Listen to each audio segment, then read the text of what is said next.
Bismillahirrahmanirrahim. Assalamualaikum warahmatullahi wabarakatuh. Waalaikumsalam warahmatullahi wabarakatuh. Alhamdulillahilladzi anzalal qur'ana hudan lil muttaqin wa arsala rasulahu rahmatan lil alamin.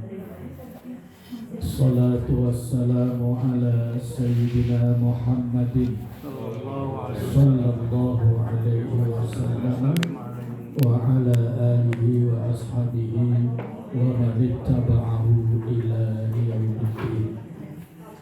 Allahumma rzuqna fahman nabiyyi wa hifdzal mursalin wa ilhamal malaikatil muqarrabin. Majelis Al-Hikam alumni ITB 80 dan keluarga besar pesantren Khairina, utamanya Sahibul Ma'had, pimpinan pesantren Pak Farid, dengan seluruh pendukungnya yang saya hormati, yang Allah muliakan. Pertama, wajib bagi saya untuk bersyukur kepada Allah, sekaligus menyampaikan terima kasih tak terhingga kepada majelis ini yang memberikan kesempatan saya untuk ikut ngaji di hari ini. Alhamdulillah wa syukurillah. Hanya saya ingin konfirmasi sama Pak Farid, kenapa tadi yang baca Quran itu disuruh surat An-Nazi'at? Nah, itu pertanyaan saya. Sengaja apa tidak sengaja? Sengaja. Nah, sengaja. Nah, itu ya. Kenapa saya bertanya?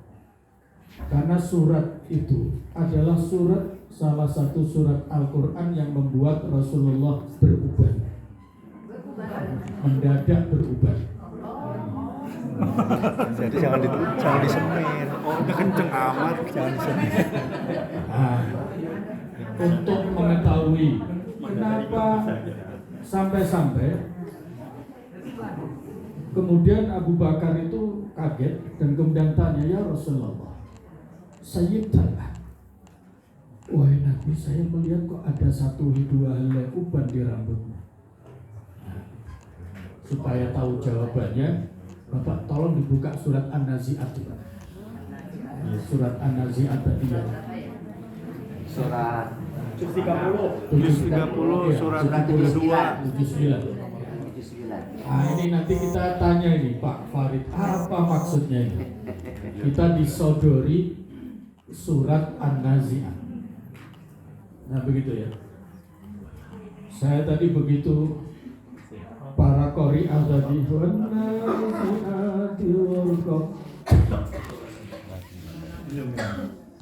rasanya mak jelek.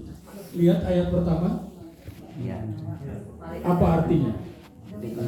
Demi malaikat yang mencabut nyawa dengan keras. Untungnya Bapak, kira-kira apa lanjutan kalimat saya? Hampir. Untungnya tidak otomatis tahu artinya, sehingga pertanyaannya belum selesai sudah dijawab. Milih ayat 2. Coba dibaca ayat 2. Demi malaikat yang mencabut nyawa lemah lembut. Masya Allah. Serius ya, milih yang ayat 2 ya. Nah, ini semua yang ngatur Allah. Lalu kenapa tema ngajinya itu bisa, padahal ini gak janjian loh ya. Saya kira Pak Miko ketika beberapa bulan yang lalu menetapkan tema ini gak janjian juga. Temanya wudhu, makna syar'i dan makna hakiki. Apa kaitannya lemah lembut atau kerasnya malaikat? Ada kaitannya dengan wudhu. Nah, tapi saya kira ibu-ibu, bapak-bapak sudah bisa nyimpulkan kalau pilih ayat 2 wudhunya harus gimana gitu kan? Nah, karena sudah nyimpulkan ya pengajiannya selesai ya. Baik, Majelis Al-Hikam yang saya hormati, yang Allah muliakan. Iya. Terima kasih. Kenapa Nabi tiba-tiba tadi berubah? Sehingga Nabi ketika ditanya sahabat Abu Bakar, ya Rasulullah Sayyidah, wahai Rasul, saya kok tiba-tiba melihat ada sehelai dua helai rambut putih di kepalamu. Apa jawaban Nabi? Iya, bala, benar. Lalu disebutkan ada beberapa surat. Sayyibatni idza sama'un saqqat, membuat saya berubah, itu antara lain surat idza sama'un saqqat, dan salah satunya ini wan nazi'ati gharqa. Gitu ya. Nah, sebelum masuk ke wudu, nah saya harus dilanjutkan dulu nih untuk memastikan pilihan ayat yang kedua. Nah, lanjutannya lewat saja. Karena kalau ini dijelaskan satu ayat sampai bulan depan tidak selesai.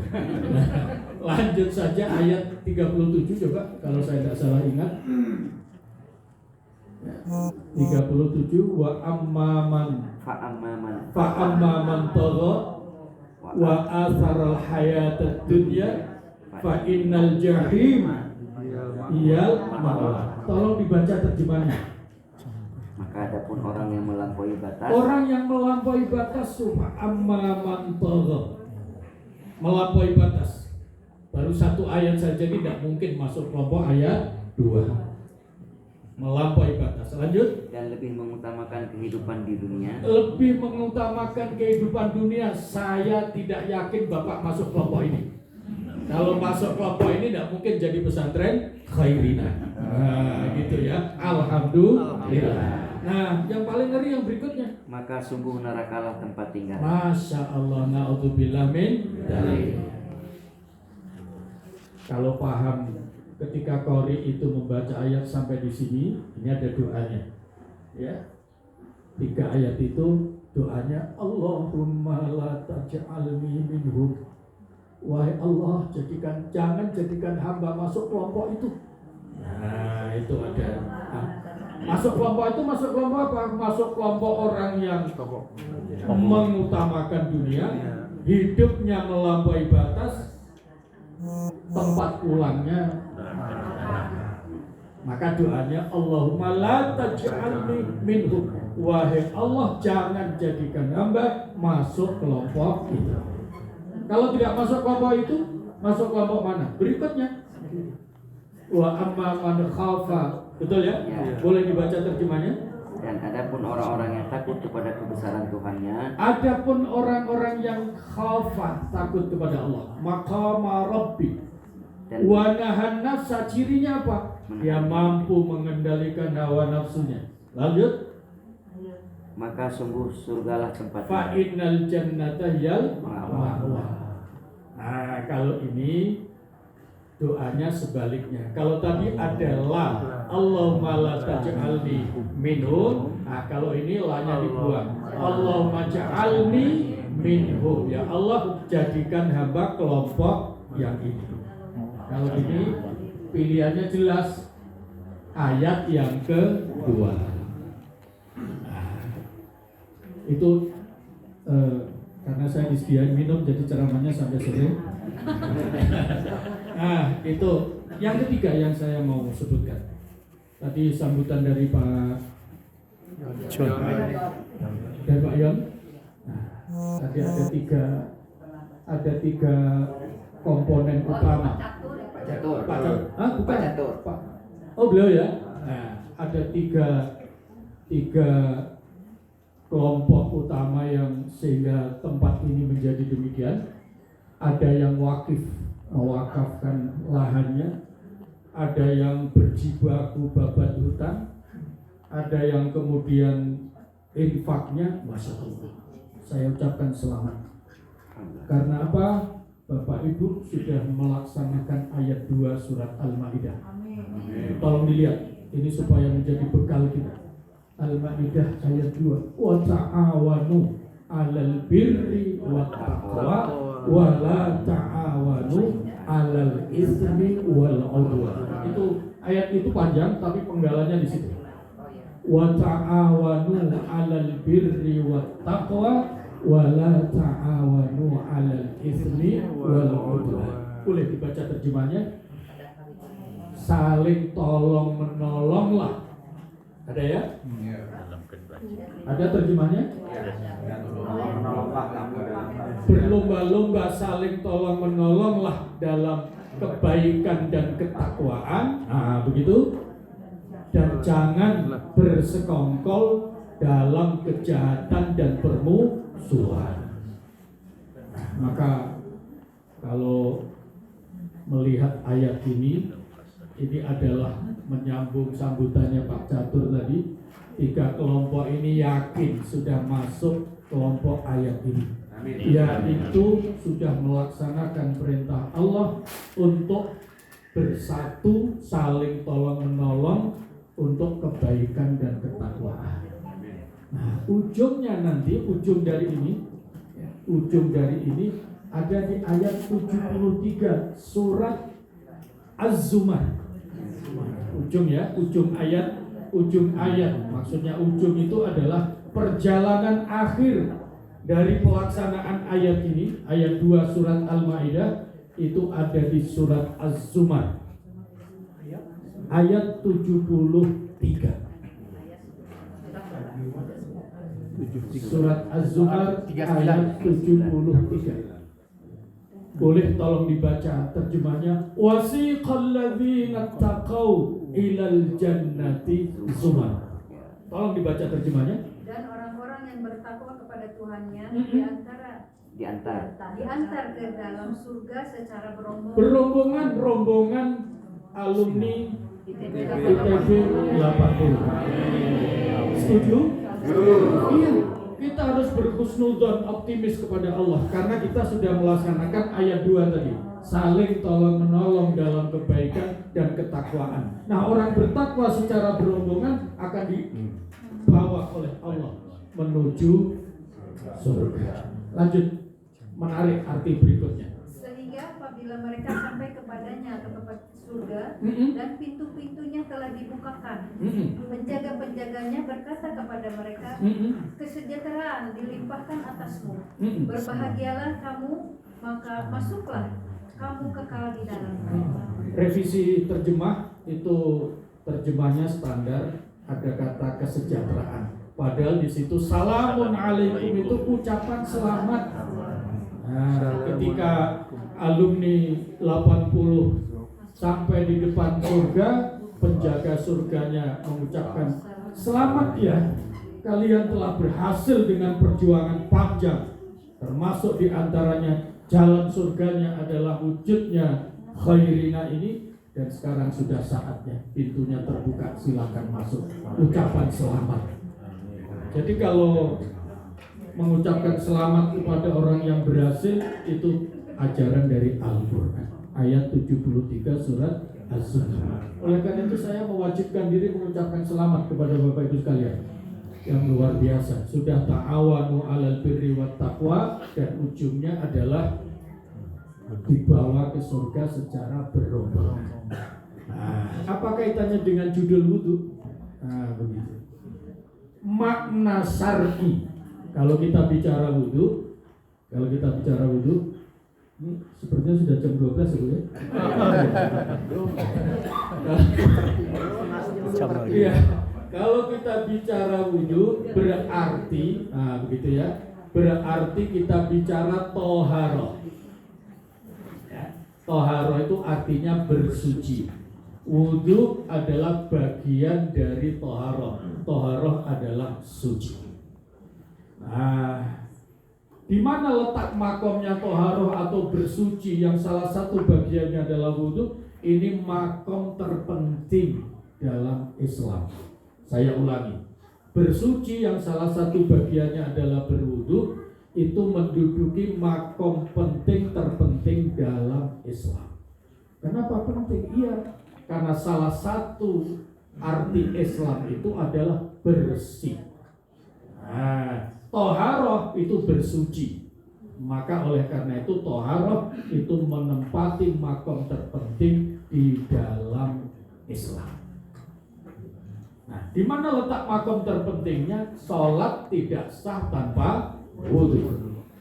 Cuman sayangnya orang lebih semangat mempelajari sholatnya sementara wudhunya sambil lewat. Padahal wudhu ini justru pintu gerbang layak tidaknya seseorang menghadap Allah Subhanahu wa Ta'ala. Islam yang artinya suci bersih itu salah satunya disebutkan oleh Allah, illa man atallaha biqalbin salim. Nah, itu salah satu ayat dalam surat Asy-Syu'ara. Ya. Illa man atallaha biqalbin salim, kecuali orang yang datang kepada Allah dengan hati yang bersih. Ayat sebelumnya itu rangkaiannya, Rabbi wala tuhzini yauma yub'atsun, itu doanya Nabi Ibrahim. Wahai Allah, jangan biarkan aku menjadi orang yang duka nestapa di hari kiamat nanti. Wala tuhzini yauma yub'atsun. Saat kapan? Yauma la yanfa'u malun wala banun, yaitu suatu hari ketika itu yang namanya harta dan anak tidak ada gunanya. Illa man atallaha biqalbin salim, kecuali orang yang datang kepada Allah dengan hati yang bersih. Nah, di sini letaknya. Maka toharoh, bersuci, bebersih itu menempati makom yang utama, karena sesuai dengan arti Islam, salah satu artinya adalah bersih. Ayat 89 Asy-Syu'ara yang saya baca tadi itu ada kaitannya dengan tadi An-Nazi'at. Kalau orang itu terperdaya oleh harta dan anaknya, otomatis tidak akan bisa untuk tanpa kecuali dia akan selalu mengutamakan dunia. Nah, lebih takut urusan dunia dibandingkan kepada Allah Subhanahu wa Ta'ala. Tadi An-Nazi'at. Tapi kan kita sepakat, ya, sudah minta, sudah daftar untuk di ayat 2 ya. Nah, kalau ayat 2 maka kesepakatannya sudah seperti itu. Baik, wudhu makna syar'inya, nah, saya kira Bapak Ibu sudah sering mendengar. Wudhu, sholat tidak sah kalau tidak wudhu, artinya tidak suci. Kira-kira kenapa? Karena kita akan sholat menghadap Allah yang maha suci, maka yang menghadap harus suci. Innallaha thayyibun la yaqbalu illa thayyiban. Allah itu maha suci, tidak berkenan menerima kecuali yang suci. Nah, salah satu bersucinya adalah dengan cara berwudu. Maka sholat itu penting. Nah, tapi sepenting-pentingnya sholat, ada juga penting yang lebih awal, yaitu namanya bersuci, salah satunya wudu. Ya, wudu. Makna syar'inya sholat itu, saya ingin menegaskan supaya lebih bisa ditangkap. Kalau orang sholat tanpa wudu, sholatnya apa? Nah, ini istilahnya supaya tepat. Sholatnya tidak sah apa batal? Tidak sah. Sholatnya tidak sah. Kalau batal itu buang anginnya ketika sudah sholat, itu namanya batal. Tapi kalau sebelum sholat tidak wudu, wudunya tidak sah. Sholatnya tidak sah. Kesimpulannya apa? Wudu adalah syarat sahnya sholat. Kenapa ini saya tegaskan walaupun saya yakin Bapak Ibu sudah paham? Karena ada syarat yang berikutnya yang lebih menentukan. Kira-kira syarat apa kalau sholat? Syarat apa untuk yang lebih menentukan? Kalau wudu itu namanya syarat sah. Sehingga dalam kitab-kitab, buku-buku kitab kuning terutama fikih itu pasti ada judul syurutu sihhatis sholat, syarat-syarat sahnya sholat. Salah satunya adalah at-thaharah, bersuci. Kemudian yang berikutnya apa? Dan seterusnya. Nah, tapi ada syarat yang lebih menentukan. Walaupun sah, walaupun sudah sah, ini belum aman. Masih ada syarat satu yang lebih menentukan. Kira-kira apa? Muslim. Nah, kalau Muslim itu namanya syarat wajib. Ya. Nah, tapi tidak apa-apa. Jadi Bapak Ibu kalau ada pertanyaan jangan ragu jawabnya. Biar kalau salah ya jelas salahnya. Kalau benar ya jelas benarnya. Yang salah nanti kita betulkan, yang benar kita jadikan pegangan. Nah, kalau Islam karena sudah disebut itu syarat wajib. Maka Bapak jangan uber-uber orang yang belum syahadat untuk sholat. Nah, jangan itu. Apalagi dibilang neraka, itu sudah jelas, nggak perlu diperjelas lagi. Nah, begitu. Jadi kalau ada Islam masuk waktu, begitu ya, itu namanya syarat wajib. Nah, setelah itu ada syarat sah. Ada satu syarat lagi. Ini yang menentukan. Sehat, segalanya benar, tapi belum 100 nilainya. Supaya 100,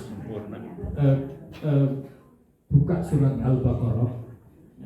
Buka surat Al-Baqarah di HP-nya, karena ini penting, menyangkut syarat yang menentukan.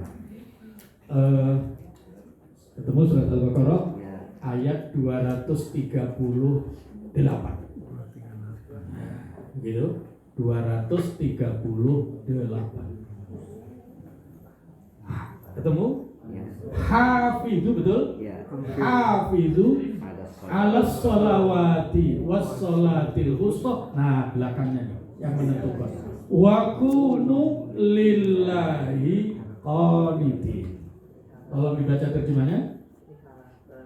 Peliharalah, jagalah sholat kalian dan sholat wusta, sholat pertengahan. Nah, ujungnya dan laksanakan sholat. Perhatikan, laksanakan sholat karena Allah dan dengan khusyuk. Karena Allah maksudnya apa? Maksudnya apa? Ikhlas. Nah, karena Allah. Karena Allah. Itulah syarat diterimanya ibadah termasuk sholat. Jadi syarat itu ada 3. Ada syarat wajib, itu Islam. Ada syarat sah, itu wudu. Ada syarat diterima, yaitu ikhlas. Ini yang menentukan. Wa qumu lillahi qanit. Meskipun tempatnya bagus, cara melaksanakannya sudah benar, bacaannya fasih, tata caranya benar, tapi kalau niatnya tidak ikhlas karena Allah, tapi niatnya karena ingin mendapatkan simpati pujian dari manusia, yang dalam bahasa agama namanya riya, itu cukup alasan bagi Allah untuk tidak menerima ibadah yang dilakukan oleh manusia. Mudah-mudahan jadi ilmu. Satu, ada syarat wajib karena sudah muslimah. Yang kedua syarat sah, yaitu wudu. Nah, syaratnya sholat. Nah, yang ketiga dalam ibadah ada syarat diterima, yaitu ikhlas. Lillah, maka dalam niat lillahi ta'ala, semata-mata karena Allah. Semata-mata karena Allah. Nah, balik soal wudu. Wudu syarat sah. Itu namanya makna syar'i, makna syariat, makna fikih. Salat tanpa wudu tidak sah. Tidak diterima. Nah, sekarang makna hakikinya apa? Nah, yang penting. Ini termasuk kaitan kalau mau masuk ayat 2 surat An-Nazi'at. Nah, begitu. Maka syarat wudunya harus terpenuhi. Yaitu apa? Wudu makna hakikinya adalah membersihkan dosa. Nah, itu makna hakikinya. Syar'inya begitu. Syar'inya untuk sahnya sholat. Tapi ada makna yang lebih dalam, yaitu untuk membersihkan dosa. Itu hadisnya sangat banyak.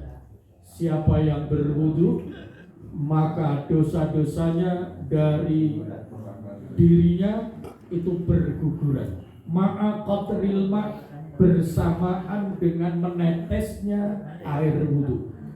dosa yang ada di wajah akan rontok, baik dosa karena melihat yang tidak boleh, karena membicarakan yang tidak boleh, dan seterusnya dan seterusnya. Nah begitu. Dosa yang dari telinga karena mendengarkan hal yang terlarang, dosa dari kepala karena suka buruk sangka, dan seterusnya, sampai dosa tangan, dosa kaki, semua bersih. Kata Nabi, ma'a qatril ma. Oleh karena itu, tapi dengan syarat, man asbaghal wudu, wudunya harus sempurna. Maka ungkapannya wudu itu penting, bukan yang penting. Apa bedanya kira-kira? Yang penting wudu asal wudu. Begitu ya. Asal wudu. Wudu itu penting, bukan yang penting wudu. Bisa dirasakan ya Pak ya? Nah, menunjukkan wudu itu penting. Ini sekedar ilmu tambahan saja. Itu sampai Imam Al-Ghazali itu mengajari wudu itu supaya sempurna. Kenapa ini saya ajarkan yang sempurna? Karena majelis taklimnya namanya Al-Hikam, tapi disebut Al-Hikmah saja diprotes. Iya, kalau Al-Hikmah itu hanya hikmah satu, tapi Al-Hikam itu tumpuan hikmah. Bayangkan, ya, bayangkan itu. Kenapa ini? Karena hikam itu, maka saya bilang sama Pak Niko, saya tertarik dengan majelis ini tuh namanya Majelis Taklim Al-Hikam. Karena ini puncaknya ilmu agama Islam yang namanya tasawuf. Pernah dengar kitab Al-Hikam? Oh, itu luar biasa ya. Saya sering rindu baca kitab itu, tetapi sering tidak berani juga. Karena itu levelnya sangat tinggi. Begitu. Kalau kita kan berharap surga itu adalah karena amal kita. Sementara dalam Al-Hikam tidak bicara begitu. Kamu bisa beramal itu karena pertolongan Allah. Maka sesungguhnya surga dan tidaknya tergantung pertolongan Allah. Maka kemudian bertanya, layak enggak kita mendapatkan pertolongan Allah? Sementara sering mengabaikan. Nah itu diskusi di dalam Al-Hikam. Jadi Al-Hikam itu adalah ilmu tasawuf paling tinggi. Wah itu kalau di tradisi pesantren itu luar biasa. Maka ini wudunya juga begitu. Wudunya wudu Al-Hikam. Wudu Al-Hikam itu sudah mengikuti cara wudunya Imam Ghazali. Ada 14. Ada. Kalau soal mana yang wajib, mana yang batal, saya kira sudah hafal. Nah, tinggal tambahannya untuk mendaftar ke ayat 2 tadi, ke ayat 2 An-Nazi'at tadi itu, supaya malaikat itu tidak datang mencabut, tapi adalah datang menyambut. Nah, itu beda. Jadi malaikat itu datang, ada yang datang mencabut, ada yang datang menyambut. Nah, yang datang mencabut itu supaya gampang. Kalau orang sedang di rumah, pintunya ditutup rapat, kemudian tiba-tiba ada mobil kuning, coklat, paham maksudnya? Mobilnya polisi, nah begitu. Kira-kira kalau yang di dalam rumah itu sudah merasa dia dicari, kira-kira gampang menyambut keluar apa enggak? Tapi karena memang mobil coklatnya sudah harus membawa serta, berarti apa? Harus diapa? Paksa. Nah, ini Israel. Israel itu akan memaksa manakala ruhnya tidak rela keluar. Nah, itu di dalam kitab-kitab tasawuf itu ruhnya kita itu sudah berapa tahun nempel di kita? Seumur hidup. Itu digambarkan begini, Pak. Cara kerjanya malaikat Israel. Sejak dalam kandungan Ada paku besar. yang sudah nempel di kayu besar dan puluhan tahun. Kira-kira gampang apa gampang dicabutnya? Sulit pasti. Nah, sudah berkarat. Maka karena sulit, maka dipalu. Itu pun nggak mau juga lepas. Akhirnya gergaji itu. Ruhnya manusia, karena dia tadi tidak mau keluar dengan rela, maka kemudian dipaksa. Itulah tugas Israel, mencabut paksa. Beda dengan nanti entah kapan terhadap alumni 80 itu akan beda.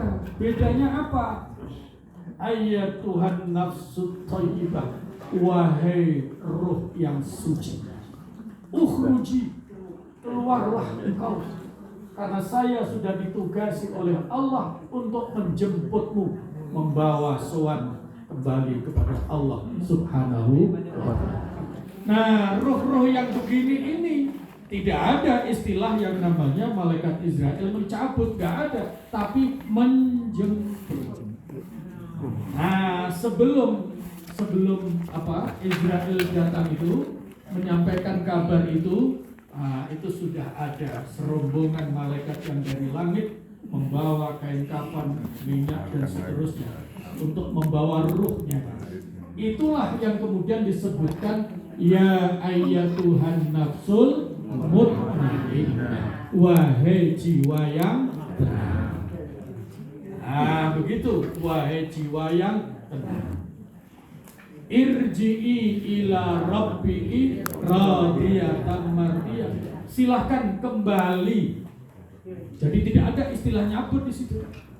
Cocok dengan pilihan tadi ayat 2 surat An-Nazi'at, menjemput dengan halus lemah lembut. Nah, ruh-ruhnya orang yang beriman begitu itu kalau keluar karena disambut tadi itu, dijemput, itu keluarnya seperti meludah ringan. Tidak ada bekasnya, sangat ringannya. Nah, gitu, sangat ringan. Tidak ada istilah namanya sakit, tidak ada istilah namanya derita, tidak ada. Karena dia keluar dengan sendirinya, karena sudah disambut dan dijemput tadi, kemudian ini tidak ada jemput paksa loh ya. Nah, berbeda, ini bukan jemput paksa nih, ini jemput ridho, jemput rela. Maka ayat ya ayyatuhan nafsul mutmainnah irji'i ila rabbiki radiyatan mardiyah, ridho. Karena sudah tahu perjalanan ini.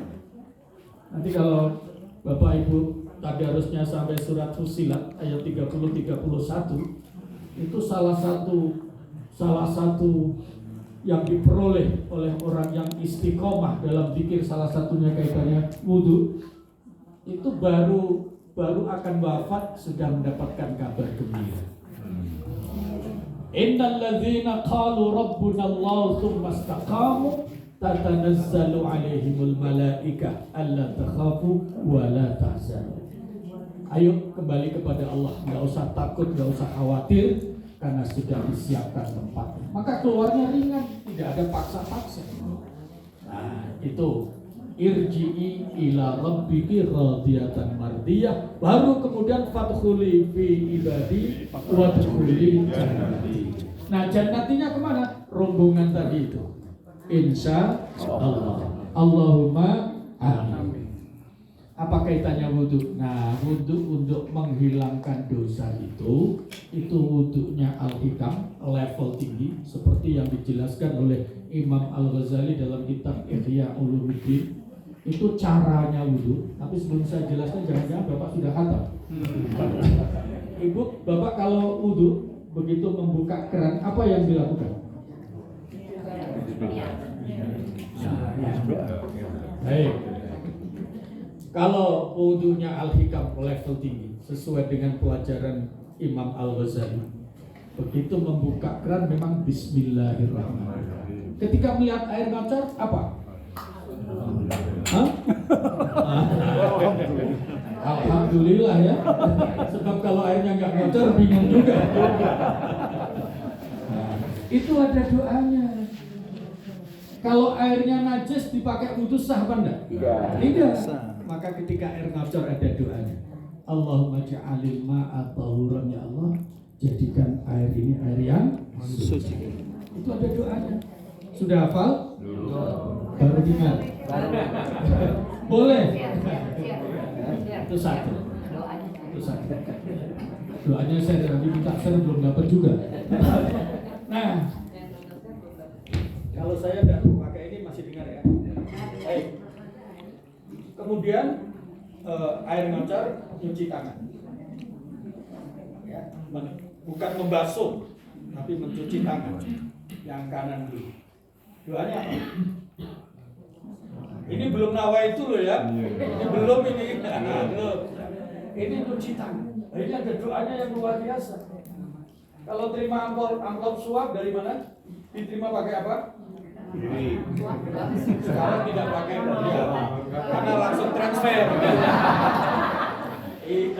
Tapi ujung-ujungnya nanti makanya ada doa ketika ini kaitannya dengan membersihkan dosa, makna syar'i tadi itu kalau pelajaran Imam Ghazali, wudhu dalam tasawuf yang levelnya al-hikam tadi, wudhu yang sempurna itu adalah ketika membasuh tangan kanan, itu mencuci tangan kanan, itu ada doanya. Allahumma inni as'alukal yumna wal barokah. Ya Allah, jadikan tangan ini tangan yang membawa keberkahan. Kalau yang dicuci tangan kiri, wa a'udzubika minasyukmi wal halakah. Wahai Allah, jangan biarkan tangan ini membawa sial hidup saya. Kalau baru dikatakan tangan kanan, tangan kiri, itu ada doanya. Nah, karena apa? Dengan berdoa itu artinya kita minta perlindungan kepada Allah. Jangan sampai tangan ini tangan yang membawa sial, tapi selalu tangan yang membawa barokah. Barokah itu artinya tambahnya kebaikan. Apalagi sudah daftar tadi ayat 73 surat Az-Zumar secara berombongan wudhunya, kalau bisa disempurnakan. Baik, setelah cuci tangan apa? Setelah cuci tangan apa? Umur. Ada yang merasa sulit baca Quran? Ada nggak yang masih merasa sulit, belum lancar, belum ada? Itu ada hubungannya. Kalau kumur-kumur itu berdoa, ya berdoa. Allahumma a'inni ala tilawati kitabika wa kasrati dzikri laka. Wahai Allah, berikan kemudahan mulut ini untuk membaca kitab sucimu dan untuk mudah berzikir kepadamu. Wah itu ketika kumur. Sampai di poin ini saya kira Bapak Ibu juga mungkin ada dalam hati, wah kalau begitu wudhunya lama ya.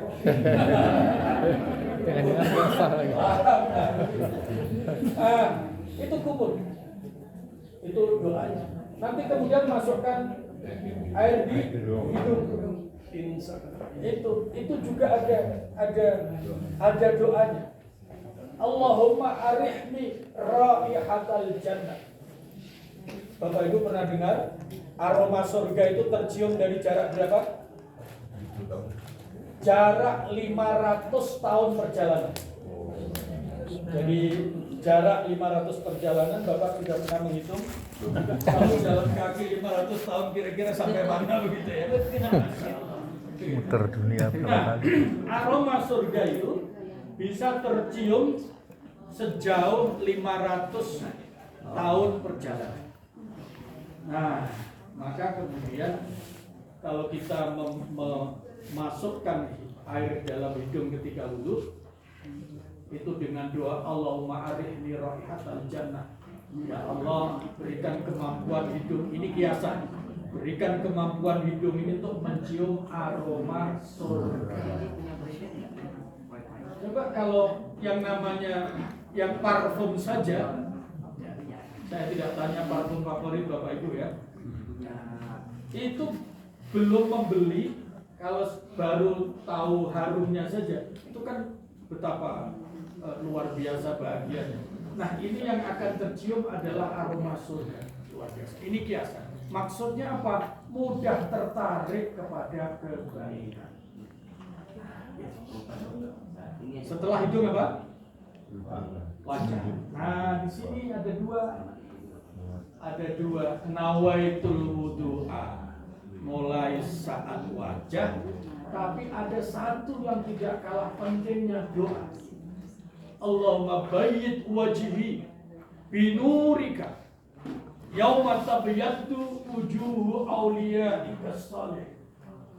Wahai Allah, putih bening bersihkan wajah ini dengan cahaya. Pada saat kapan? Sampai pada saat nanti ketika wajah-wajah para nabi, para rasul, orang-orang yang saleh putih jernih di hadapan. Nah, doa ini muncul, doa membasuh muka ini. Kalau nawa itu kan sudah jelas, sudah apa? Doa membasuh muka ini muncul ketika Nabi ditanya oleh sahabat, ya Rasulullah, umatmu itu banyak, tapi kecil-kecil. Nanti di hari mahsyar itu di tengah manusia yang tidak terhingga dan umat terdahulu badannya besar-besar. Nah, terus apa maksudmu, katanya? Bagaimana kamu bisa mengenali umatmu? Kalau engkau tidak mampu mengenali umatmu, tidak punya ciri-ciri khusus, bagaimana kamu bisa menolong? Nah itu, kalau membaca hadis ini, kita merasa diwakili sahabat. Gitu ya. Kita merasa diwakili sahabat, bertanya. Nah, Nabi kemudian menjawab, oh gampang. Gampang. Saya akan selalu bisa mengenali umatku. Apa itu cirinya? Wajah mereka cemerlang, bening putih bersih karena bekas wudu. Begitu. Bekas wudu. Wa man arada ayyutila ghurratahu falyaf'al. Inna ummati ya'tuna yaumal qiyamah ghurran muhajjalin. Umatku itu akan datang di hari kiamat wajahnya bersih, putih, cemerlang, bening dari bekas wudu. Nah, oleh karena itu Imam Ghazali kemudian sangat merekomendasikan kalau wudu jangan hanya terbatas sah, tapi wuduklah sampai sempurna. Nah, salah satunya tadi tidak sekedar nawa itu kalau membasuh muka, tapi sekaligus doa. Allahumma bayyid wajhi binurika yauma tabyaddu wujuhu awliyaika salih. Ada sebaliknya, wala tusawwid wajhi yauma taswaddu wujuhul kufar wal munafiqin. Jangan biarkan wajah ini nanti menghitam pada saat wajah-wajah orang kafir dan munafik menghitam. Kenapa disebut kalau kafir jelas? Kenapa disebut munafik? Ada termasuk nanti akan hitam wajahnya ketika menghadap Allah. Untuk jawab ini Bapak Ibu harus buka surat An-Nisa. Nah, mudah-mudahan kita tidak termasuk di sini. Surat An-Nisa ayat 142 kalau tidak salah. Ya.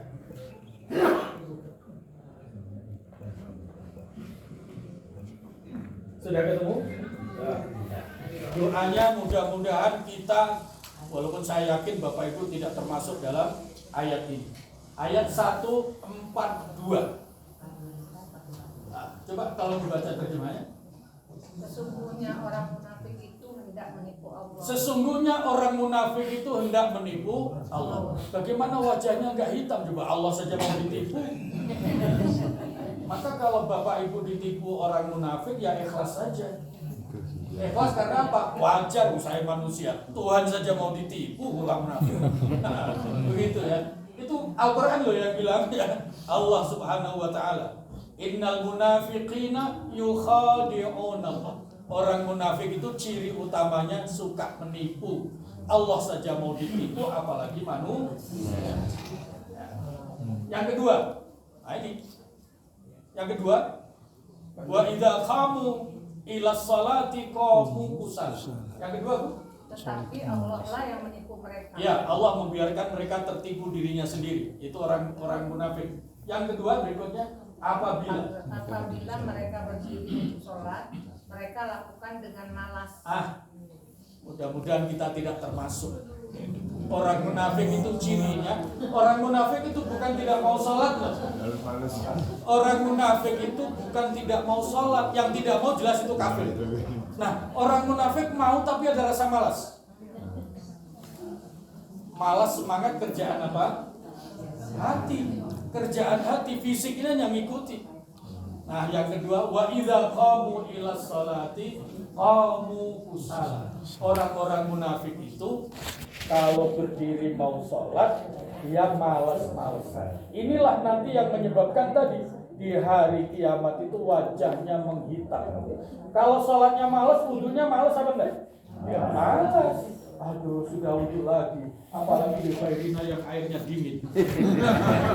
Masya Allah, itu bisa menjadi alasan itu. Tapi Fairina ini luar biasa, cuacanya dingin. Tapi kalau tadi saya bisik-bisik sama Pak Farid sama Pak Niko, ini kalau untuk khalwat para sufi enak. Khalwat itu artinya mengkhususkan diri ibadah kepada Allah. Cara sufi itu bagaimana? Kalau dia malas, dirinya dihukum. Kalau merasa malas ibadah, dia langsung menghukum dirinya. Bagaimana caranya? Dia jebur kolam. Makanya tadi saya sempat tanya sama beliau, ini ada airnya besar, ini kira-kira ada empaknya apa enggak? Gitu ya. Karena kalau para sufi itu merasakan ada malas, karena dia sangat takut jangan masuk orang munafik.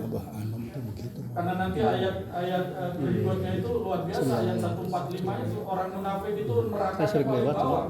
Nah begitu, final jahim tadi itu. Nah, makanya orang sufi itu kalau merasa malas dia langsung hukum dirinya. Dengan cara apa? Dengan jubah segala macamnya dia masuk ke empak. Nah, maka pesantren zaman dulu itu luas-luas. Kalau Dayak di Aceh juga begitu, luas-luas. Itu jebur dengan segala pakaiannya basah. Setelah itu dia sholat sampai pakaiannya kering. Sebagai wujud tobat kepada Allah karena dia malas-malesan ketika akan sholat menghadap Allah. Yang bangun saya. Tapi kalau sekarang pesantren dibikin begitu, dijamin nggak ada saya. Nah itu, innal munafiqina yukhadi'una Allah wa idza huwa khadi'un wa idza qamu ila sholati qamu malas-malasan. Yang ketiga, Bu, tolong. Mudah-mudahan kita tidak termasuk ini. Mereka bermaksud ria. Nah, ciri yang ketiga, orang munafik itu ria. Kalau mau sholat malas, sekali sholat dan ibadah yang lain itu pencitraan diri. Itu yang namanya ria. Tidak ikhlas karena Allah. Pencitraan diri. Orang munafik itu sampai istighfarnya saja wajib diistighfar. Ya. Ini kaitannya kitab Al-Hikam tadi itu, ada ungkapan istighfaruka yahtaju ilal istighfar. Istighfarmu itu perlu kamu istighfar. Bapak pasti heran, Ibu pasti bingung. Istighfar kan minta ampunan. Kenapa perlu diistighfari? Rupanya orang munafik itu istighfarnya pencitraan, bukan istighfar kesadaran. Kan dia kemudian istighfar kalau sudah di berjaket oranye. Kemudian istighfar pakai baju top ya, baju oranye. Kalau sudah di pengadilan pakai baju takwa. Nah, istighfarnya itu untuk menunjukkan bahwa saya sudah sadar. Nah, itu kelakuan orang munafik. Makanya istighfar pencitraan itu tidak melahirkan pahala, justru itu mengundang dosa. Maka perlu ditobati dengan istighfar berikutnya. Maka istighfaruka yahtaju ilal istighfar. Itu sebabnya zikir istighfar itu penting. Tapi ada yang maha lebih penting. Apa kira-kira? La ilaha illallah. Itu namanya kalimat tauhid. Kalimat tauhid lawan katanya syirik. Syirik itu ada dua, ada syirik nyata menyembah selain Allah, ada syirik terselubung namanya riya. Maka untuk membersihkan riya lawan kata ikhlas, hatinya harus diisi dengan kalimat la ilaha illallah. Maka di ayat 19 itu mudah-mudahan juga sudah menjadi habit dan kebiasaan Bapak Ibu sekalian. Zikir semua boleh, yang tidak boleh ditinggal adalah la ilaha illallah. Lihat di surat Muhammad ayat 19 supaya Bapak tahu makomnya antara istighfar dan la ilaha illallah. Makomnya itu makom yang pertama, yang paling utama adalah la ilaha illallah. Baru wastaghfir li dzambika walil mu'minina wal mu'minat wallahu ya'lamu mutaqallabakum wa mathwaakum. Ketemu ayat 19? Ayat surat Muhammad ayat 19. Fa'lam. Boleh dibaca? Fa'lam annahu la ilaha illallah. Baru kemudian wastaghfir. Boleh dibaca terjemahnya supaya jelas? Ketahuilah bahwa tidak ada ilah kecuali Allah. Fa'lam annahu la ilaha illallah wastaghfir, lalu mohonlah ampun. Jadi istighfar itu penting, tapi jangan pernah tinggal yang namanya la ilaha illallah. Karena la ilaha illallah itu kalimat tauhid, lawan katanya syirik. Tauhid membawa ikhlas, syirik membawa riya. Kalau riya ibadahnya tidak diterima oleh Allah, karena kita di awal tadi salah satu syarat ibadah diterima adalah ikhlas. Maka zikir la ilaha illallah itu maha penting, sangat penting. Kalau dipelajari betul, zikir la ilaha illallah itu ada 17 poin. 17 poin maknanya, niatnya. Mengisi hati dengan iman, memperbarui iman, mengkhusyukkan hati, melembutkan hati, menenangkan hati, dan seterusnya. Sampai ujungnya kalimat la ilaha illallah itulah yang menjamin husnul khotimah. Lanjut ke bab wudu. Tadi ayat munafik tadi itu ujungnya apa? Maka ujung ayat 142 An-Nisa tadi, wala yadhkurunallaha illa qalila. Ciri orang munafik, boleh baca terjemahnya? Ciri orang munafik yang keempat dalam ayat itu adalah mereka pelit zikir, malas zikir, tidak mengingat Allah kecuali sedikit. Mengingat itu, ingat dalam bahasa Al-Quran, dalam bahasa agama adalah zikir. Zikir itu maknanya 3. 1 ingat, yang kedua menyebut, yang ketiga sadar. Sadar inilah yang akan merubah perilaku seseorang. Meskipun zikirnya rajin, tapi kalau zikirnya tidak sampai di hati, tidak merubah perilaku.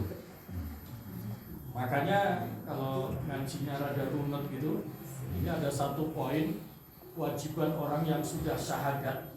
Nah, gitu ya. Itu adalah memantapkan syahadatnya. Karena kalau syahadatnya tidak mantap, hanya di mulut, tidak masuk di hati, bisa terperangkap ayat 14 surat Al-Hujurat. Ternyata kalau syahadat itu tidak masuk di hati, karena syahadat adalah la ilaha illallah, itu belum dikatakan beriman. Nah, itu pentingnya syahadat. Nah, orang munafik, kenapa begitu luar biasa hukumannya berat? Nah, kalau bukan orang munafik, artinya orang-orang yang betul-betul beriman dan berilmu, karena sholatnya itu tidak sekedar sholat, apalagi malas-malasan, maka wudhunya tadi, wudhunya dengan wudhu yang sempurna. Sampai wajah tadi ya, Allahumma bayyid wajhi. Setelah wajah apa? Tangan. Kalau tadi mencuci tangan, kalau ini membasuh. Membasuhnya dari bawah atau dari atas? Dari atas. Siku.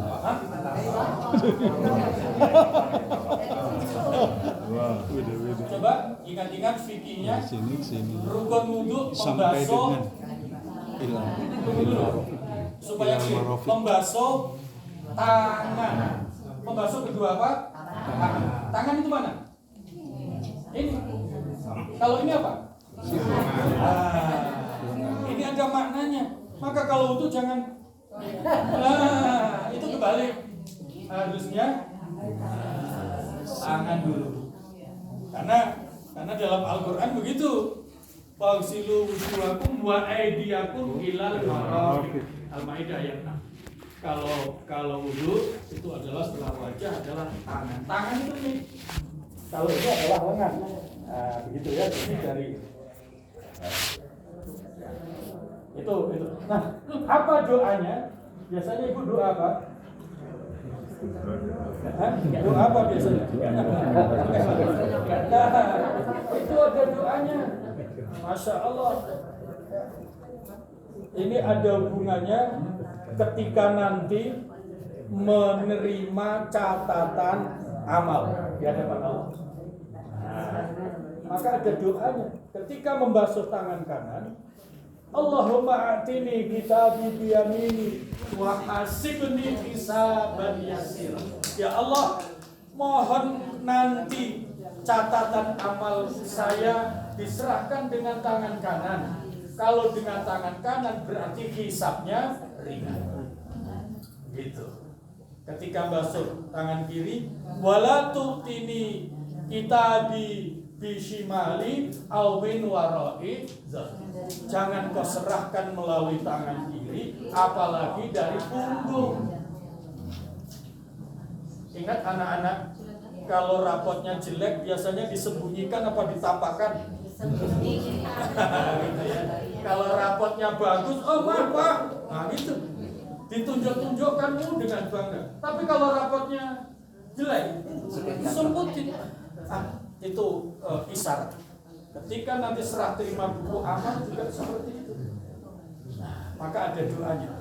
Allahumma atini kitabi biyamini wa hasibni hisaban yasira wa la tutini kitabi bishimali aw min warai. Karena sudah jam 1 saya ngebut. Lanjutnya adalah kepala. Kalau kepala, itu membasuh kepala. Kalau soal fikih sehelai basah juga cukup. Kalau Imam Malik, Imam Hanafi semua, nah itu saya kira tidak ada masalah. Tapi yang ingin saya tambahkan adalah jangan sia-siakan waktu terbaik ketika membasuh, mengusap kepala ketika wudu. Karena doa penting. Allahumma harim sya'ri wa basyari ala nar. Ya Allah, haramkan, cegah rambut dan seluruh kulit tubuh saya dari sengatan api neraka. Nah, itu doanya ketika mengusap kepala. Nah, begitu ya. Kalau telinga, apa? Ya. Kalau soal tata caranya saya kira sudah tahu. Kalau telinga apa? Doanya apa doanya? Doanya telinga. Allahumma ij'alni minal ladzina yastami'una al-qawla wa yattabi'una ahsana. Ya Allah, jadikan telinga ini untuk sangat selektif, hanya mau mendengar yang baik saja. Gitu. Dan kemudian hati diberikan semangat untuk mengikuti. Jangan biarkan telinga ini terlalu lebar, semua didengar, apalagi era zaman medsos. Gosip. Maka, Masya Allah, era medsos ini tidak cukup jamu, tapi harus jangan. Apa jamu? Jaga mulut. Jangan semua diomongin, karena ini bisa menimbulkan. Jaga tangan, jangan semua diposting, karena itu bisa menyebar fitnah. Nah, kuping itu ada doanya. Allahumma, ya, ja'alni, jadikan kuping ini, ya, selalu mau hanya mendengar yang baik-baik saja, dan kemudian hati semangat mengikuti. Jangan biarkan kuping ini untuk mendengarkan yang buruk-buruk, ya, mendengarkan yang buruk-buruk. Kadang-kadang ini terpaksa, yang dua ghibah, yang satu mendengarkan. Hadiahnya sama. Gak bisa mengelak, saya kan gak ngikut ngomong. Enggak lah, kupingmu ini. Gitu ya. Itu masalah. Nah, terakhir kaki. Kaki yang baik-baik. Masya Allah. Kaki berjalan, Ini ada doa. Allahumma sabbit qadami ala sirati yauma tazillu fi aqdamul kufar wal munafikin. Wahai Allah, kokohkan kaki ini tidak hanya sekedar bisa naik turun khairina, tapi kokohkan hati ini sampai nanti melewati siratal mustaqim menuju surga. Amin. Jangan kau biarkan kaki ini gampang goyang. Hatinya yang gampang goyang kalau di dunia hati siapa? Hati munafik itu gampang goyang. Maka ayat tadi, ayat 143-nya, ayat 143 orang munafik itu muzabzabina baina zalik. La ilaha illa wa la ilaha illa. Orang munafik itu hatinya labil. Dia mengikuti yang kira-kira menguntungkan. Maka kadang-kadang kelihatannya enggak ke sana tapi ke sana, kelihatannya mau ke sini tapi enggak nampak juga. Itu ayat 143 surat An-Nisa. Nah, maka ini harus dilawan kalau bagi orang Muslim, orang Islam, muslimah beriman, berilmu, apalagi kelompok 80 ini yang sudah jelas wa ta'awanu 'alal birri wat taqwa, kakinya harus kokoh. Nah, doanya ketika wudu untuk memastikan itu, Allahumma sabbit qadami 'ala sirati yauma tazillu fi aqdamul kuffar wal munafikin. Wahai Allah, kokohkan kaki ini ketika melewati siratal mustaqim, di mana hari itu kakinya orang-orang kafir dan munafik tidak ada yang mampu melewati. Transitnya kemana? Hati. Fa'inal jahima hiyal ma'wa. Orang yang mengutamakan kehidupan dunia, mengikuti hawa nafsunya, dia adalah kepada neraka jahim. Kakinya nggak akan kokoh. Kakinya nggak akan kokoh. Maka terakhir, kalau wudhunya sempurna, nah ayat tadi terpenuhi. Ayat 238 surat Al-Baqarah, hafizu tadi. Nah, lalu Nabi bersabda, apa balasannya orang yang menjaga serius kepada sholatnya? Orang yang serius menjaga sholatnya, termasuk tandanya orang serius menjaga sholat, dia serius saat wudhu. Apa yang bakal Allah berikan? Lagi-lagi saya suka mengutip kitab-kitabnya Imam Al-Ghazali. Imam Al-Ghazali punya satu kitab lagi namanya Mukasyafatul Qulub, membuka pencerahan hati. Beliau mengutip hadis kaitannya orang yang serius menjaga sholat. Man hafadha 'ala sholawati, siapa yang serius menjaga sholat, akramahullahu bi khamsi khisalin, Allah akan memuliakan dengan 5 kemuliaan. Saya husnudzon, yakin Bapak Ibu kita semua masuk di sini. Yang pertama yurfa'u anhu dikul aishi. Orang yang serius menjaga sholatnya, salah satunya tandanya dia serius sempurna wudhunya, dia akan diangkat kesulitan-kesulitan hidupnya. Dan itu saya yakin di ruangan ini nggak ada yang wajah-wajah menunjukkan kesulitan. Gitu ya. Semuanya bahagia. Sampai ketika dibaca ayat wan nazi'ati gharqa itu masih karena tengarti ya. Satu itu janji Allah dalam hadis Nabi. Man hafadha 'ala sholawati, siapa yang serius menjaga sholatnya, Allah akan berikan akramahullah bi khamsi khisalin. Allah akan berikan 5 kemuliaan. Yang pertama, yurfa'u anhu dikul aishi, kesulitan hidupnya akan diangkat oleh Allah. Yang kedua, ini yang tidak kalah pentingnya, yurfa'u anhu azabul qabri, akan dibebaskan dari azab kubur. Itu sholat itu. Salat dan wudhu sempurna itu begitu. Yurfa'u anhu azabul qabri. Kenapa akan dibebaskan dari azab kubur? Lah wudhunya saja sudah mendapatkan ampunan. Makna hakiki tadi bebas sudah. Nah, itu yang kedua. Yang ketiga, nah ini kaitannya dengan doa tangan tadi itu. Allahumma atini kitabi biyamini, berikan catatan amal dengan tangan kanan. Orang yang serius menjaga sholatnya termasuk menyempurnakan wudhunya akan dimuliakan, berikan kemuliaan 5 kemuliaan. Yang ketiga adalah yu'tihil kitabu biyaminihi wa yuhasabu hisaban yasir. Dijamin akan diberikan catatan amal dengan tangan kanan dan hisab yang ringan. Pertanyaan yang gampang dijawab. Kalau hisab ringan berarti dosanya apa? Kecil. Dosa besar saja Allah Maha mengampuni, apalagi dosa kecil.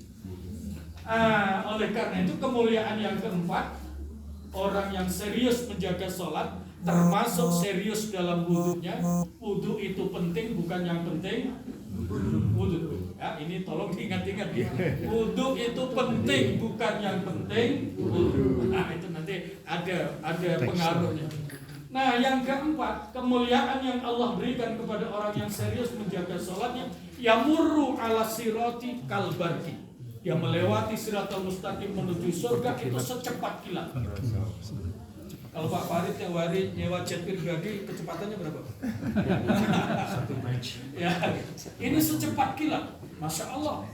Itu karena sempurna wudhunya dan serius menjaga sholat. Yamurru ala sirati kalbarki.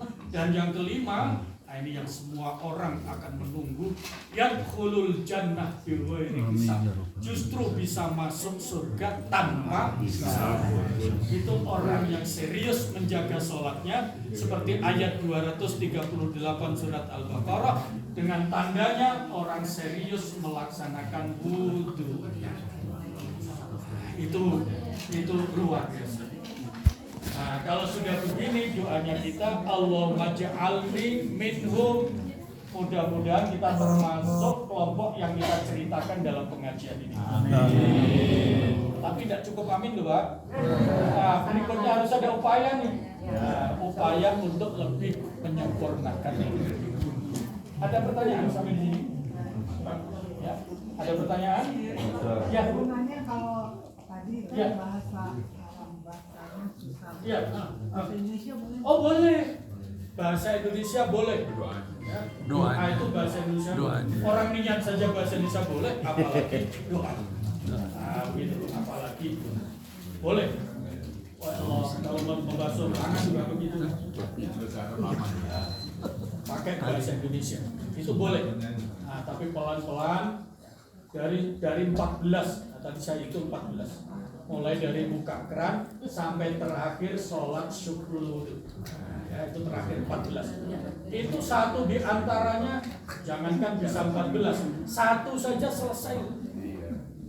Maka nanti tolong bisa dihafalkan satu saja doanya itu. Ya. Cari yang lebih pendek. Nah, itu satu saja diijabah Allah dari doa wudhu yang 14 tadi itu sudah mewakili. Nah, mudah-mudahan wudhunya majelis taklim Al-Hikam ini sudah wudhunya Al-Hikam, wudhu yang sempurna sehingga sholatnya bisa lebih sempurna. Kalau sholatnya dijaga dengan sempurna akan mendapatkan 5 kemuliaan. Cukup ya Pak, sudah jam 2 rasanya.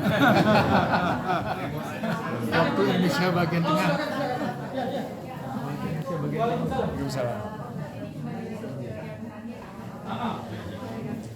Iya, iya. Iya. Di bawah ya. Iya. Iya. Baik, ini pertanyaan bagus. Jadi ingat Air India deh. Bagaimana kalau bunuh diri? Kalau bunuh diri Nabi aja nggak mau nyelati. Gitu ya. Oh iya, iya. Kata siapa belum waktu? Kata siapa belum waktu? Rahasia. Apapun yang namanya peristiwa wafat itu berarti sudah waktunya. Itu ada kata mutiara dalam bahasa Arab itu. Tasabbabil amwat wal mautu wahid. Soal sebab bisa 1001, tapi kalau yang namanya maut tetap satu. Kembali kepada Allah. Hanya masalahnya diterima apa tidak. Begitu. Semua kembali kepada Allah. Maka innalillahi wa inna ilaihi raji'un. Tapi masalahnya Allah mau terima apa tidak tergantung bekal kita. Apakah bekal yang Allah berikan sejak awal itu dibawa serta atau hilang? Kalau hilang Allah tidak mau terima. Nah, gitu. Maka nanti baca ayat 172 surat Al-A'raf. Manusia itu sudah syahadat sejak di alam ruh. Syahadat itu tidak boleh hilang. Kalau syahadat itu hilang, kembali kepada Allah, Allah tidak mau terima. Allah nggak mau terima. Ini kalau saya lanjutkan panjang, sampai di situ. Terus yang kedua, kalau bunuh diri tadi, bagaimana kalau kecelakaan? Kecelakaan itu juga sudah waktunya. Memang seperti itu. Oleh karena itu, dalam berlalu lintas mengendarai kendaraan itu ada fikihnya, ada syariatnya. Saya mau tanya, ngebut di jalan raya hukumnya apa?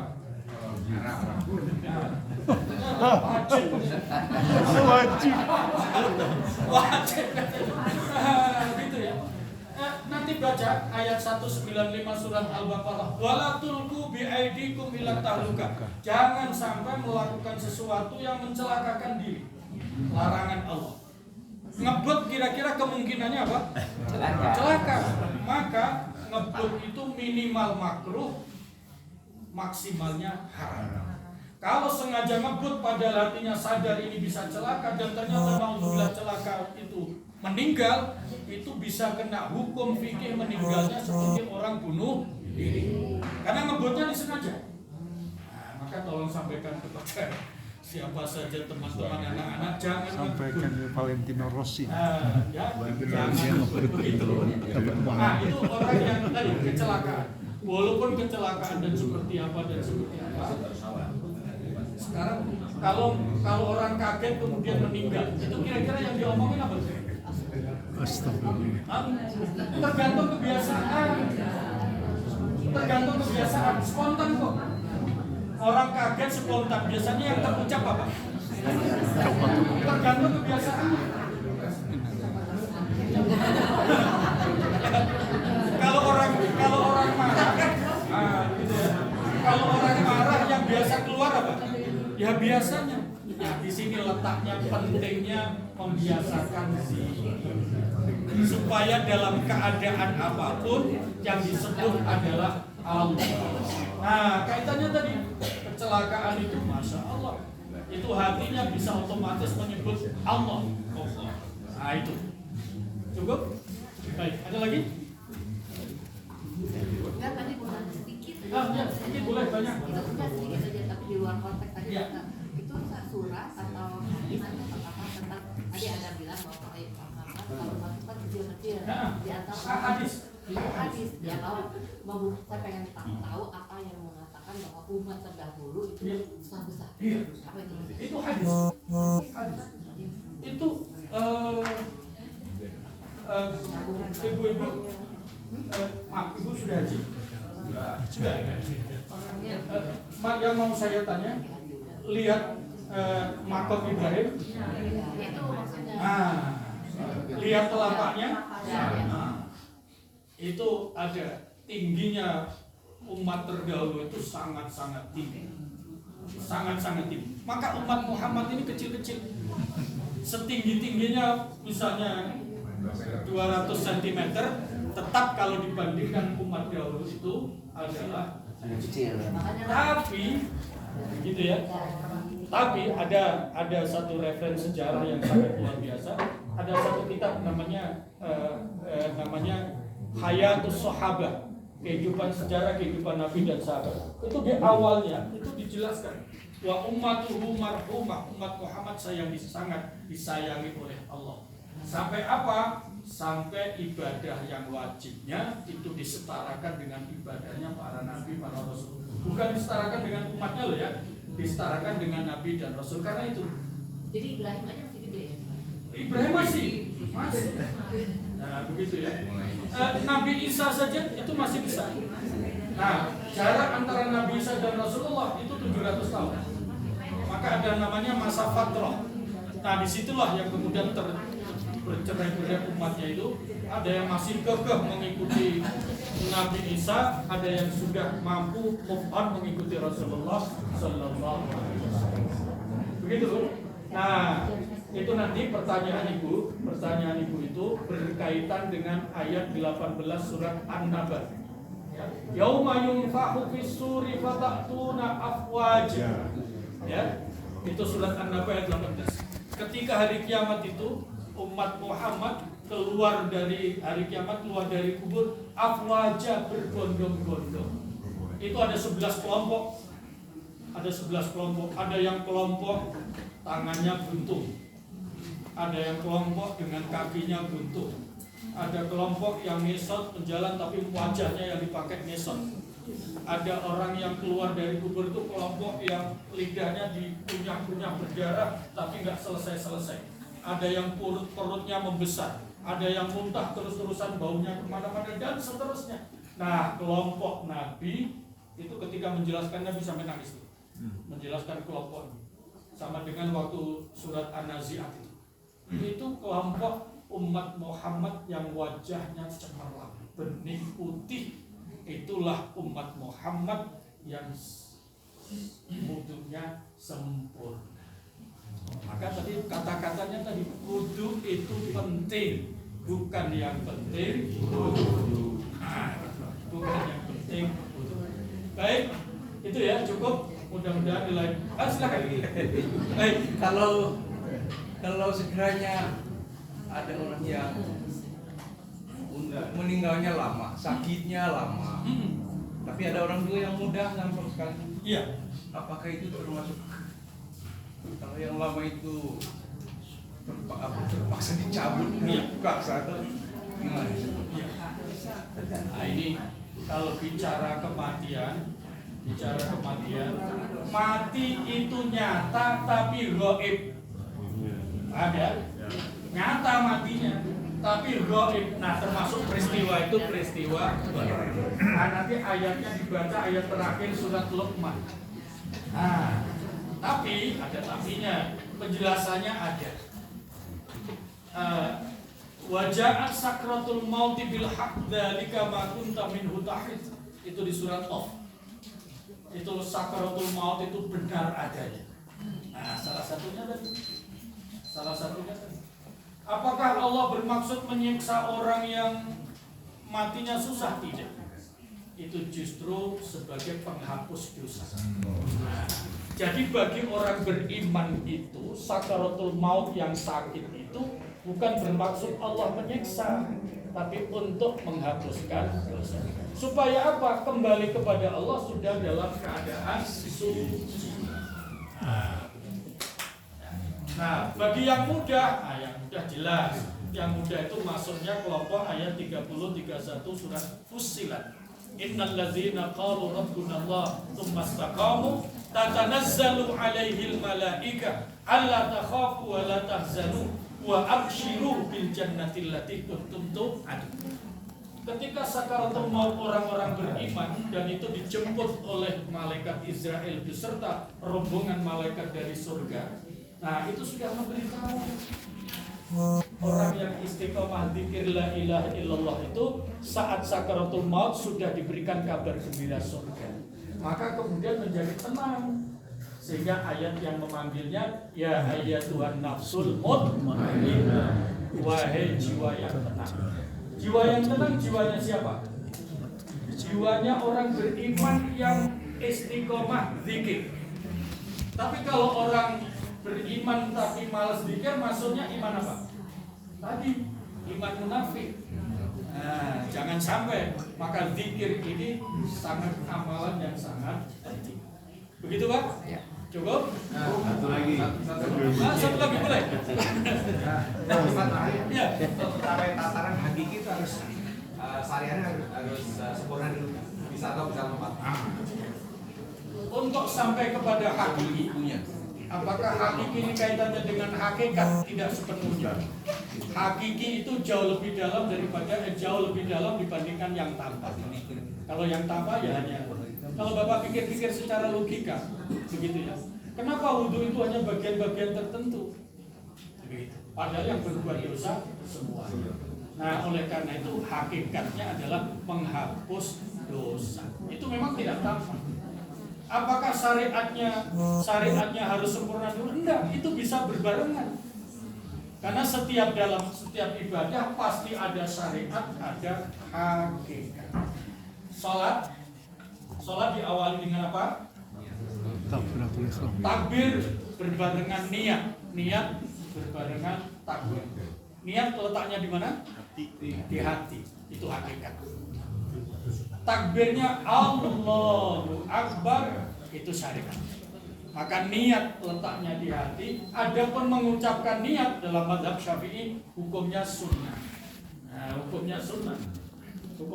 Sholli fardhu dhuhri misalnya, itu hukumnya sunnah.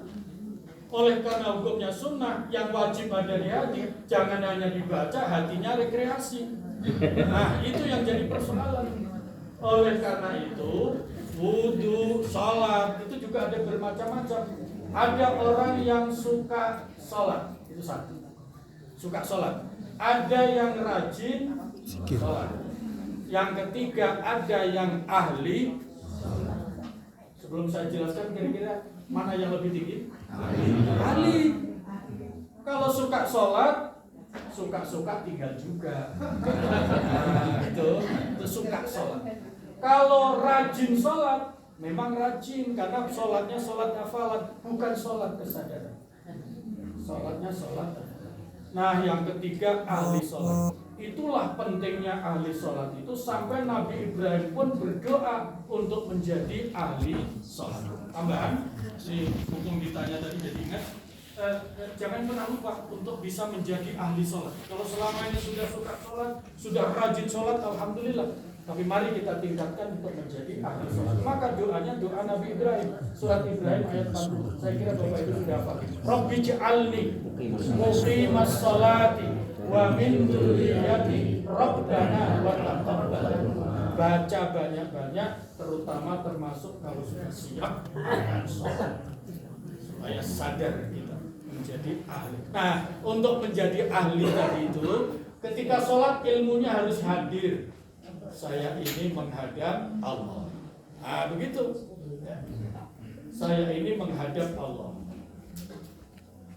Sholat itu ingat kepada Allah. Ingat apanya? Ingat apanya?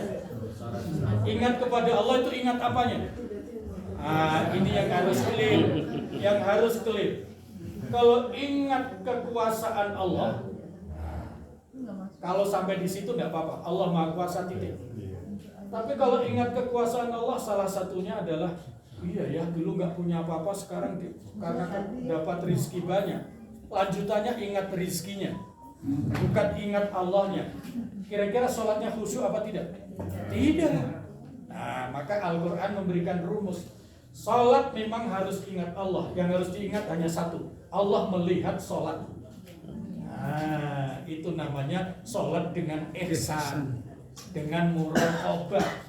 Kalau sholatnya begitu, akan diantarkan menjadi sholat khusyuk. Tidak ada kesempatan pikiran dan hati rekreasi.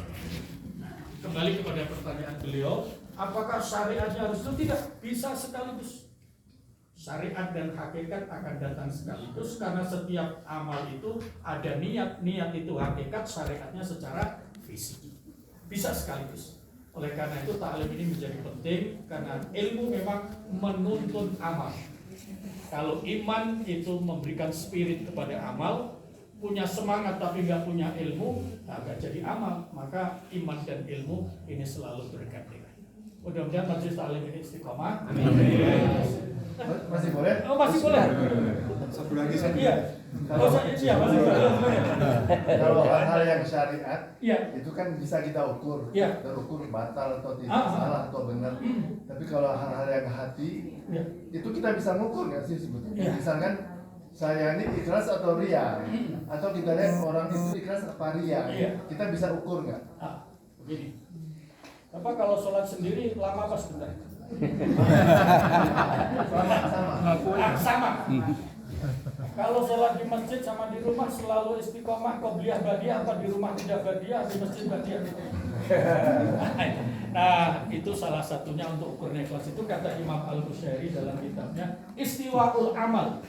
Jadi stabilnya amal baik sendiri maupun di depan orang. Nah, itu salah satunya. sudah memanggil. Ah gitu ya. Jadi keikhlasan itu ukurannya salah satunya. Lewat chatting. Cukup?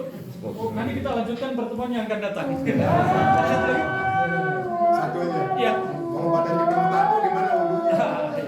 Badan penuh tato itu tergantung niatnya. Kalau tobat betul akan diterima. Asal dia bertobat. Baik, kita sudah dipanggil Allah. Kita cukupkan sekian. Ini sebentar. Kita dengar dulu aja.